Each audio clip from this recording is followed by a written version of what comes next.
What are the 7 biggest mistakes that new mums, postnatal mums commonly make when they have just given birth and they want to get back to exercise? And what to do instead, how to fix them? I'm a pre and postnatal expert and I have been working with women now for about 20 years, and I really understand how much once you've been pregnant for 9 months and you've had a baby and you've got a new baby and you really want to get out and you really want to feel that you get yourself back and your body back, it can be really easy to do too much too soon, and some simple little switches you can make in your exercise plan can make all the difference and actually get you back to yourself a lot quicker and a lot stronger. So if you are a runner, you want to get back to running. But one of the most common mistakes that people make is thinking that running slower is going to be okay rather than just going out for your regular run. Actually, running slowly is far worse for your body physically post-baby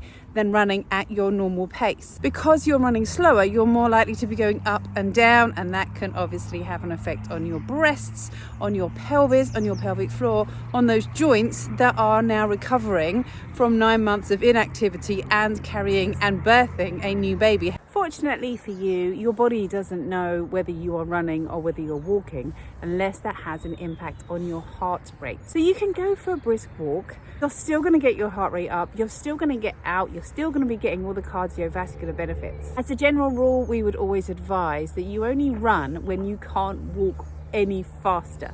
Also, there's a ton of conditioning work that you can do to get you back to running stronger, quicker, and minimizing your risk of injury. Crunches. I totally get it that you want to start getting your abdominal muscles back. Your tummy muscles will have been stretched during pregnancy. And the temptation is to go back to an exercise that in the past really worked well for you. And yes, you can get back to crunches, but there's a lot of groundwork you need to do first, making sure you've got any abdominal separation under control. Similarly with your pelvic floor, there is a risk if you go straight back into crunches of doming through the tummy muscles and also increasing intra-abdominal pressure, which can have an impact on your pelvic floor. So by all means, get your tummy muscles working, but I would really recommend starting with some gentle Pilates, something like 100 preparation, and then starting to build the foundation to get back into your more strenuous abdominal work. Similarly with planks, it's probably something that worked really well for you in the past. And of course you can get back to doing planks, but let's start with something like a 4-point hover,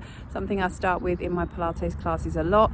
Again, it's going to get the shoulders working. And I actually really love the 4-point hover as an exercise because it's much easier to feel and engage your abdominal muscles safely, particularly if you've got any abdominal separation or if you're carrying extra adipose fat now around your tummy post-pregnancy. It's a really good way of engaging the abdominal muscles. And as a Pilates teacher, it helps me to actually see what's going on around your tummy, so it's a really good visual aid for me too. Flipping tires. You might be tempted to go and throw yourself into a boot camp because that's the sort of thing that you know is going to get you fit really quickly. And if you've enjoyed that kind of intense exercise in the past, it can be really tempting. But the best thing you can do right now is a deadlift. Flipping a tire is a kind of glorified deadlift. It's a bit gimmicky. Yes, it's fun, but right now you want something really straightforward that's going to work for your bottom and your core and actually mimics something that you're going to be doing a lot of at the moment, which is picking up baby up off the floor. So make it functional, something you can do at home. You don't need any specialist equipment and it's going to be much safer for you. Same goes for jumping jacks. So yes, they might have been something that you did before that helped you to really get a sweat on, but right now they are going to be very interesting for your pelvic floor and those poor joints that are still full of hormones and just need a little bit more support than you bouncing around. Go instead for a squat. You can progress the squat, and that's something I do a lot in my classes. We start just with the basic squat, take it wider, add a leg lift, and then eventually we start building into a narrow leg jump, which starts to get the pelvic floor ready for impact. So by all means, aim for your jump jacks, but there's a way to go before you get there. Reformer Pilates, especially those little kind of pulsy lunges on a reformer. Now, I am a Pilates teacher and I have been for a very long time, and I think Pilates is fantastic.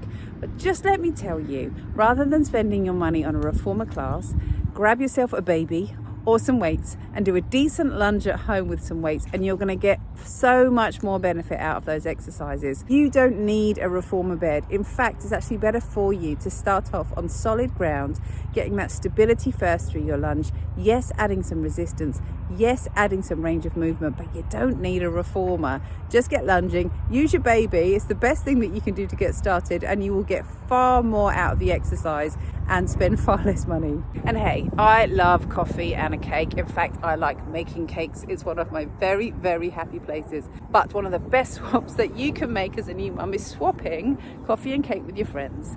For a walk with your friends, by all means take a coffee, by all means grab a little snack afterwards. But you're going to get so much more benefit for your mental health and for your physical health by just getting yourselves outside into the fresh air, enjoying the sunshine and enjoying each other's company. And if you found this useful and you'd like to find out more about what I do and ways that I can work with you and help you, do drop me a line, leave me a comment, and I will get back to you. You take care, have a great day, and good luck.